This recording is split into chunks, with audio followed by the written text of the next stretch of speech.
কিছু স্বাস্থ্যকর টিফিন বানাতে মন চাইলে খুব কম সময়ে কম জিনিস দিয়ে সহজেই এই রেসিপি বানিয়ে দেখতে পারেন। আশা করি খেতেও ভালো লাগবে আপনাদের।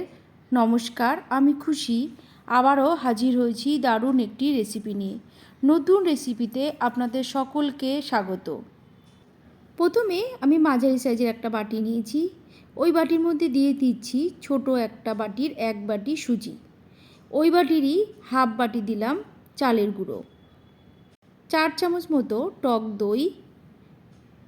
এবার আমি অল্প জল দিয়ে ভালো করে মাখিয়ে নেব।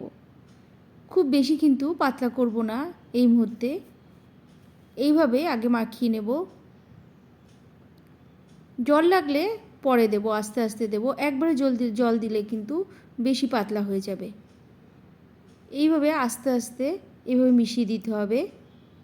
মেশানো হয়ে গেলে দিয়ে দেব বেসন। এখানে আমি মটর ডালের বেসনটা দিয়েছি। এবার দিয়ে দিচ্ছি 2 চামচ বেসন। এবার দিলাম স্বাদ মতো নুন। আবার একটু মিশিয়ে দেব। ভালো করে মিশিয়ে দিয়ে মিক্সার গ্রাইন্ডার একটা মাঝারি সাইজের বাটি নেব। বাটির মধ্যে এটা দিয়ে ভালো করে পেস্ট করে নেব। এই মুহূর্তে আমি কিন্তু জল দিচ্ছি না, জল দিলে বেশি পাতলা হয়ে যাবে। পরবর্তীতে যদি জল লাগে সেই বুঝে আবার জল দিতে হবে।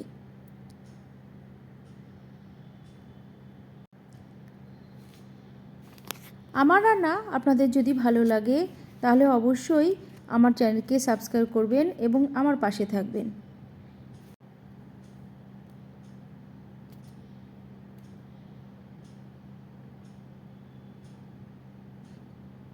বাটা হয়ে গেছে, এই দেখুন। এবার ঢেলে নিচ্ছি।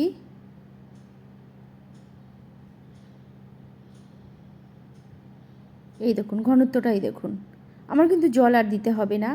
বেশি ঘন হয়ে গেলেও মোটা হয়ে যাবে, আবার যদি বেশি পাতলা হয়ে যায় তাহলেও ভালো উঠবে না।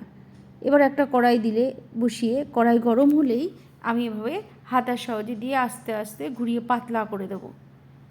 বেশি মোটা করে দেব না, মোটা করে দিলে কিন্তু খেতে ভালো লাগবে না।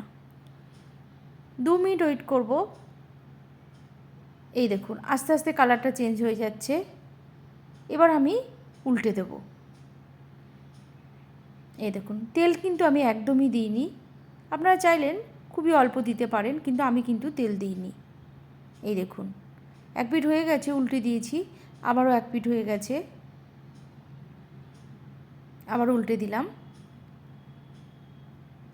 এই দেখুন খুবই সুন্দর হয় এভাবে তৈরি করলে। এটা আবার তুলে নিচ্ছি। আবার ওই একইভাবে আমি দিয়ে দিলাম। যেহেতু এটা তেল লাগছে না একদমই, সেহেতু খুবই স্বাস্থ্যকর জিনিস। আপনারাও এইভাবে তৈরি করে খেয়ে দেখুন। আশা করছি আপনাদেরও খুব ভালো লাগবে। একইভাবে দিয়ে আবার 2 মিনিট ওয়েট করছি। আস্তে আস্তে ঠিক যখন কালারটা এরকম আসবে তারপরে উল্টে দেব।